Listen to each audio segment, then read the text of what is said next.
Students, आज हम discuss करेंगे class 9 civics electoral politics chapter 3 complete chapter.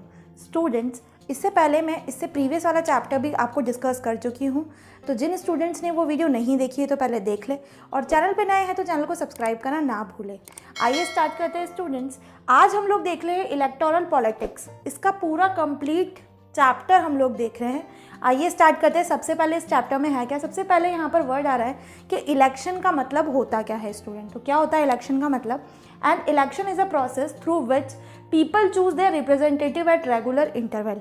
Election एक ऐसा प्रोसेस होता है स्टूडेंट जिसमें लोग क्या करते हैं, अपने रिप्रेजेंटेटिव को चूज करते हैं, ठीक है, और रेगुलर इंटरवल्स पे होता है ये, ठीक है, उसको हम क्या बोलते हैं, इलेक्शन बोलते हैं। अब what makes an election democratic, अब ऐसी क्या चीज़ है जो इलेक्शन को डेमोक्रेटिक बनाती है?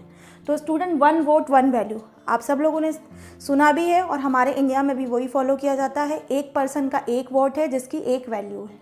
Next, parties and candidate should be free to contest election. Parties और कैंडिडेट्स फ्री है कंटेस्ट करने के लिए election at regular periods. Election must be held regularly after every few years, हर फ्यू ईयर्स में इलेक्शंस होते हैं।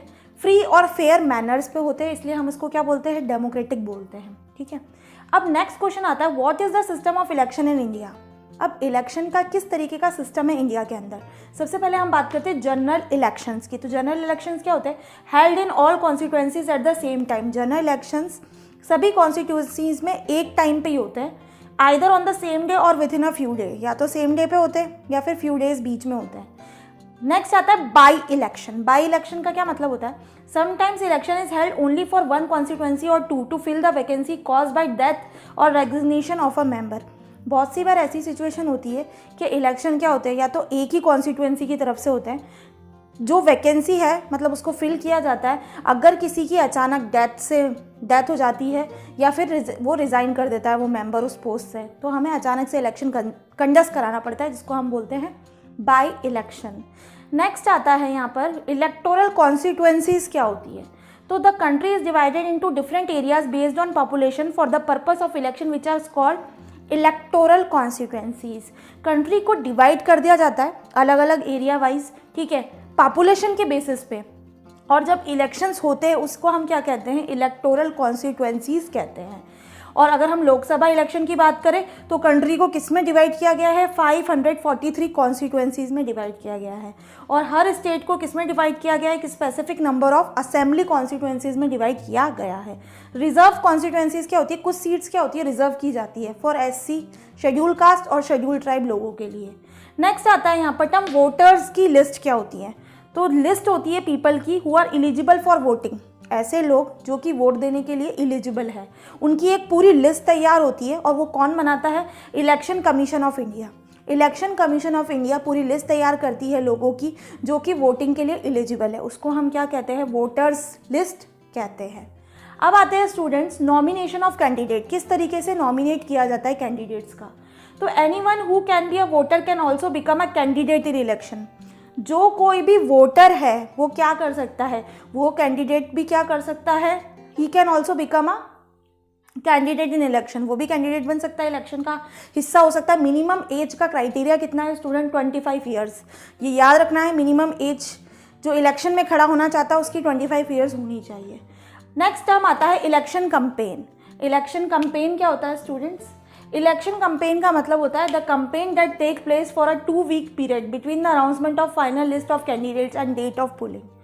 ऐसा कैंपेन जो कि 2 वीक पीरियड्स का होता है, ठीक है, और ये कब किया जाता है, फाइनल लिस्ट जब तैयार होती है कैंडिडेट्स की और पोलिंग की डेट डिसाइड होती है उससे पहले, उसको हम बोलते हैं इलेक्शन कंपेन। नेक्स्ट आता है पोलिंग और काउंटिंग ऑफ वोट्स किसे कहते हैं। तो जो फाइनल स्टेज होती है इलेक्शन की, ठीक है, तो जिस दिन डे किया जाता है इलेक्शन, उस दिन पूरी वोटर्स जो भी कास्ट करते हैं, ठीक है, पुल करते हैं, जिसको भी वो वोट देते हैं उसको हम बोलते हैं pulling and counting of votes. और उसके बाद ही प्रिपेयर किया जाता है कि किसको कितने वोट्स मिले और कौन जीता। Now what makes an election in India democratic. अब कौन सी चीज़ है जो इंडिया के अंदर इलेक्शंस को क्या बनाती है स्टूडेंट्स, डेमोक्रेटिक बनाती है। तो सबसे पहला है इंडिपेंडेंट इलेक्शन कमीशन। इंडिया के अंदर जो एजेंसी वर्क करती है, इलेक्शंस का काम कंडक्ट कराती है, वो क्या है, हमारे यहाँ पर इंडिपेंडेंट इलेक्शन कमीशन है। जैसे जुडिशरी हमारी इंडिपेंडेंट है, वैसे ये इंडिपेंडेंट है। और इंडिपेंडेंट इलेक्शन कमीशन में CEC मतलब चीफ इलेक्शन कमिश्नर, ये कौन अपॉइंट करता है? प्रेसिडेंट अपॉइंट करता है। और ये अगर एक बार इसको इलेक्ट कर दिया जाता है, जब ये अपॉइंट हो जाता है, ना तो ये प्रेसिडेंट को आंसरेबल है, ना ही गवर्नमेंट को आंसरेबल है, एक बार अपॉइंट होने के बाद। नाउ अब हम नेक्स्ट देखेंगे एक्सेप्टेंस ऑफ इलेक्शन आउटकम। अब हम जानते हैं कि इलेक्शन के अंदर कोई जीतता है, कोई हारता है, तो ये चीज़ सबको स्वीकार करना इसका क्राइटेरिया है। तो about half of the sitting MPs और MLAs लूज इलेक्शन। ऐसा ज़रूरी नहीं है कि हर बार रूलिंग पार्टी ही जीते, तो आधे से ज़्यादा जो MPs है, MLAs है, हो सकता है वो इलेक्शन इस बार जीत गए, अगली बार वो ना जीते। तो एक्सेप्टेंस करना भी बहुत ज़रूरी होता है इलेक्शंस के आउटकम्स को, कि भाई रिजल्ट जो आया, आप एक जीतेगा एक हारेगा, ऑब्वियस इसी बात है। और लास्ट टॉपिक आता है इसी चैप्टर के अंदर, challenges to free and fair elections in India. क्या क्या चैलेंजेस है हमारे पास?